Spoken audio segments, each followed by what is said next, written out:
I'm sorry, I had to come out the last video that I was doing live that I was doing. There was some thing that I had seen that as I was here talking with you all, I was checking in on some of my banking activity. So I just wanted to just check about a transaction, and I just wanted to make sure that it was something that I authorized before um anything I went any further. So I just needed to get on that immediately. So I said I will be back with you. So I am back with you because on Saturdays I like to run out and do some errands, and I just want to make sure I check with my financial institution, make sure my money is sitting right in my account before I do enter in any purchase at any store or whatever. I don't want to be seen in the store and it says declined, declined. And I'm like, wait a minute, I thought I had this money in my account. Like I had mentioned earlier this week, there has been a lot of fraudulent going on. People are looking for ways to hack your account, get into your financial banking information. And there was another thing that I found strange that I had to do something. This was a personal matter that I had to deal with, and they were asking me for my bank statement. I said, I don't give my banking information out to people. I don't care who you are. One thing you're not going to get is my banking information, because there's so much identity theft, and you don't know who you're talking to online when you make these calls for purchases, or you make these calls to deal with a financial matter or something. People want to know this info, get into your information, get that much personal information about you. I don't do that. I don't play that. Okay. I did make a purchase and order something online. I think it was a watch or something that I purchased for taking a survey. And the next thing you know, these people were trying to get back in my account.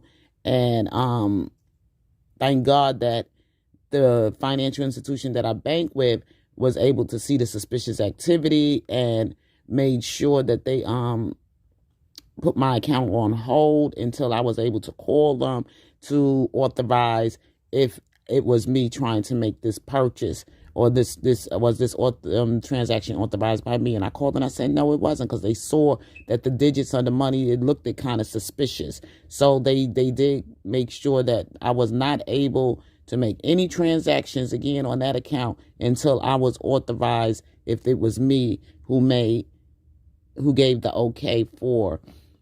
And I said, I thanked them for that. I said, I've been with this institution for over 15 or more years. And I tried my best to keep a good relationship with my banking financial institution. And I don't like to switch up banks too much because it becomes a problem. So I've been with them for a very, very long time, and I build up recourse.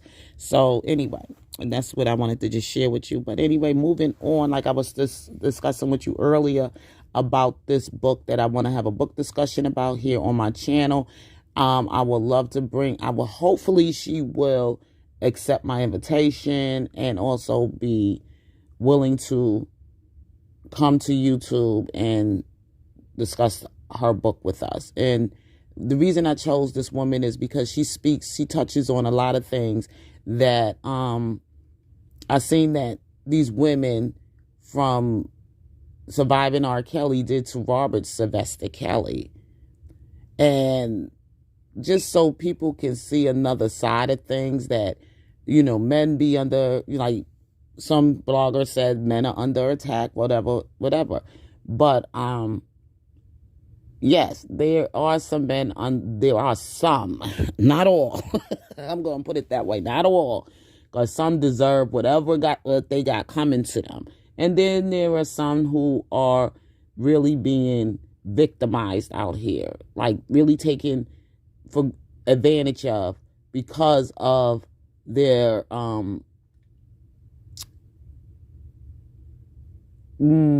status quo. Okay, I will just say that. I will say there are some being taken advantage of because of that. And there are women out there that are just as evil and conniving and trifling and as wicked as they inhabit as they want to be. Okay? I'm just going to say it like that. There are some of us women who are out there, and I'm going to say some of us women because I am a woman myself, but I can't speak for all women to be that way. As myself, I'm not that way, but there are some who are that way. They evil. They manipulative. They Jezebels.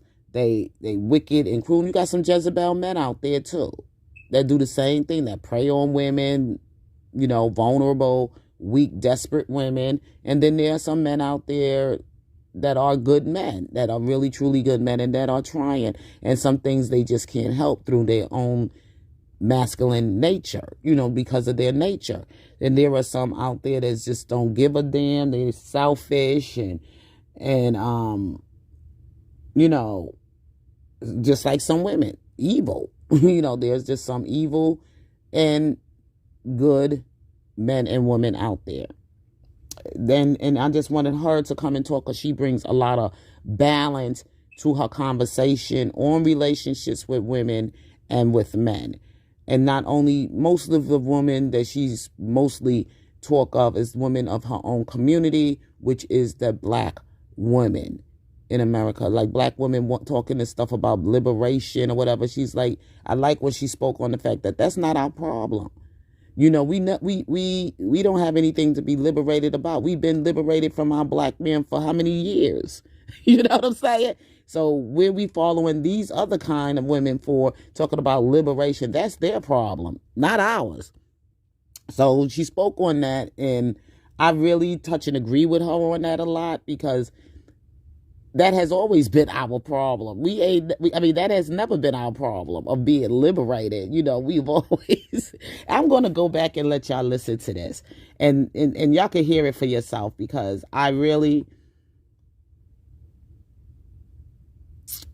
really like, she was on point with that one. And that is so true. What do you have to be liberated about? As a black woman, like these black women that came against these black women that joined these women feminist groups to take down Robert Sylvester Kelly. You can't have your cake and eat it too. One minute you want to be liberated, but then again you want to be somebody's wife and long-term girlfriend or whatever. You either love one or you hate the other. Either you going to do what the man say do, and you're going to be in that relationship with the man, and you are going to try to connect with him and grow with him and build with him, whatever. Or you're going to be the liberated woman. Okay? And you know what liberation comes to, right? So let's go into... Now, I ain't saying go get desperate out there and just take any old thing. I ain't saying that. And I don't think that's what she trying to say either. Be with somebody that want to be with you. And it is what it is. And if they want to be with you and they come with some flaws, maybe you could work around some of those things and make it work. I'm just saying. If y'all want to be together. It takes work. Okay.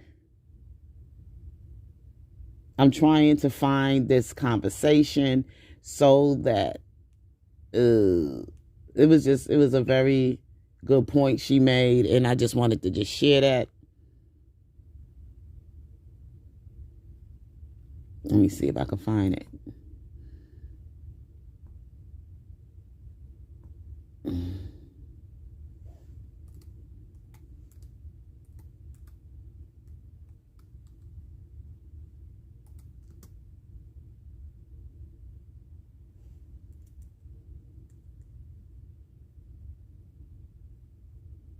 Just bear with me a little bit.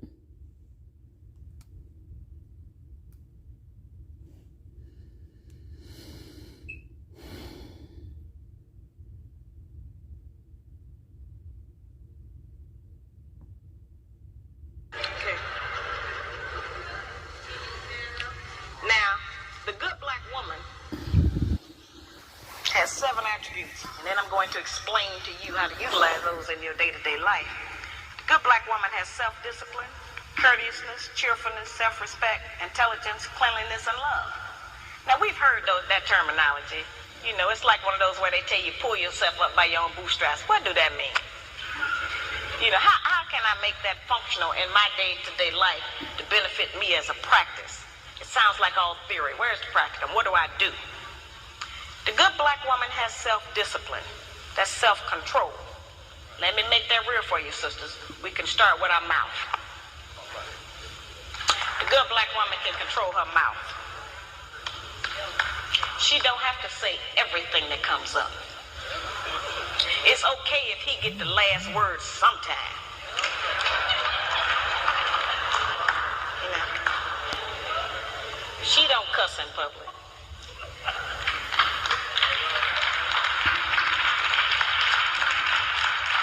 And she works on not cussing in private. She don't tear a man down with her mouth because they can't out-argue us. Can't nobody out-argue us.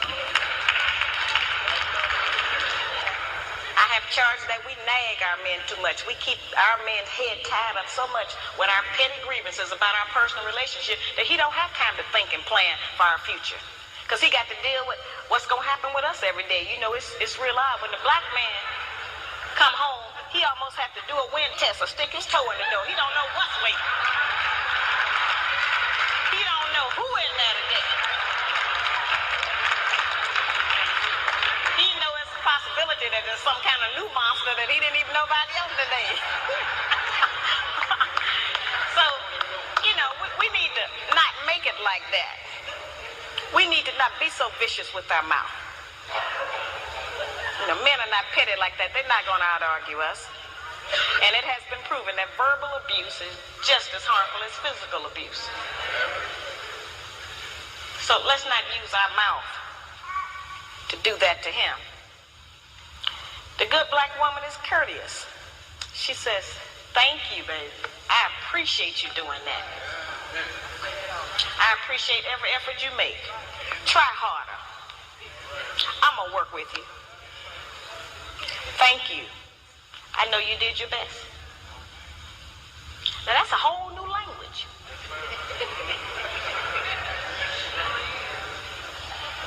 But just to say that during the course of the day, every day, with the man that you're trying to be with or want to be with, will make our life easier. We can't get it if we don't give it. We keep wanting them to give us and do something for us that we refuse to do and give to them. It don't work like that. The good black woman has self-respect. She don't have to go out naked just to get the attention of a man.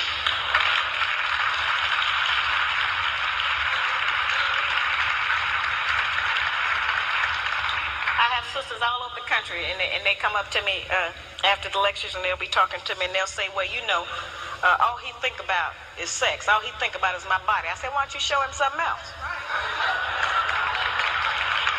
And then here's the really good one. They'll come up and they'll have on a weave. They have on false eyelashes, another whole face, false fingernails, and all of that. And then they'll say, but I'm looking for a real man.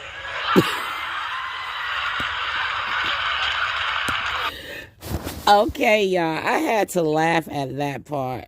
Good, Panama. Hello. How are you, love? Good morning to you, too.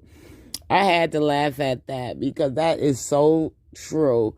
We walk around with our hair weaved up, fake eyelashes. Some of us got fake alterations, fake things like fake boobs and fake booties and all this stuff. But then you want a real man. Something ain't real about him if he with all his fakeness, My husband saw me in all my natural, okay? He sees me in all my natural, so I know I got the real deal, okay? But I'm just saying that if that's the attention you got to put, all of that extra to yourself just to catch yourself attention from a man, that's sad. Like some people, I don't mind you, everybody wants to fix themselves up and look attractive and beautiful and gorgeous or whatever. Women, yeah, I ain't saying go out looking like a hot old nasty looking mess, but I'm saying like some people just a little too extra. Okay, so let's get back into this conversation some other time because I have to start breakfast this morning. I hear doors creeping and I hear footsteps walking over my head while I'm sitting down here. But I'm just going to try to get back with y'all later. We could pick up on this conversation. I am really trying to bring this woman to my channel so we can have this conversation.